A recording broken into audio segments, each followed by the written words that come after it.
Let's now shift our focus to the UK. It is the media's duty to show you the news with absolute transparency. But is that really happening in Britain? Did broadcasters let the Buckingham Palace censor television coverage of the King's coronation?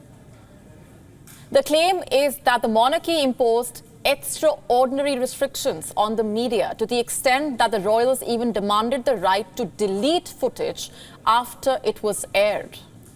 We are talking about claims of controlled coverage and claims of the monarchy suppressing free press.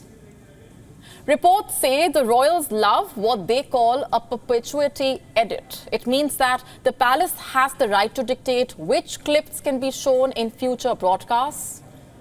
They can even censor pictures before they are replayed. Reports have even revealed that there are secret agreements between British television broadcasters and the royal family, especially when it comes to covering formal events.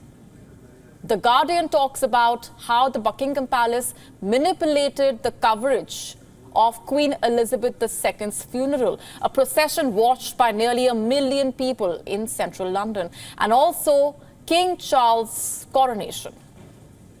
The claim is that senior editors from the BBC, ITN, Sky News were told to remove footage from circulation in real time.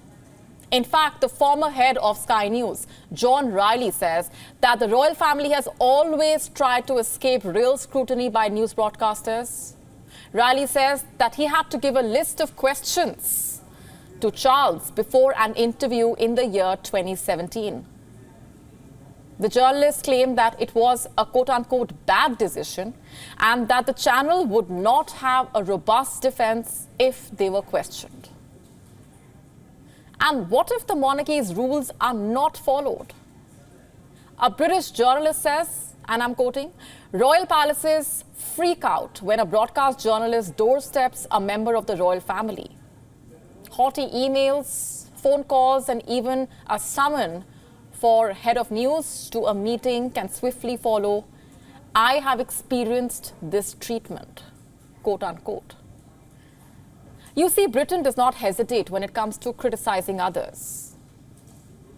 Let's tell you about what a British broadcaster recently said. He did not think twice before blaming India regarding foreign aid. We told you about this. The news anchor Patrick Christys first congratulated India on its moon mission, the Chandrayaan-3, but suddenly asked the country to return a $2.8 billion it received as foreign aid. The anchor said, and I'm quoting, "We should not be giving money to countries with a space program. As a rule, if you can afford to fire rockets to the dark side of the moon, you should not be coming to us with your hand out," quote unquote. Can you believe that? He also went ahead with advising the British government and said that it should withhold nearly $70 million aid it is set to give next year. Following this, netizens bashed the anchor to quote one social media user, "Just subtract it from the $44 trillion you have looted from India. Give back our Kohinoor also," quote unquote. Another netizen said, "Thank you for reminding about the grant. Now, as a rule, salute us and return $45 trillion you have looted from us." That's the amount of anger. A British journalist says that rather than staying too incurious and compliant, certain topics need to be discussed and addressed.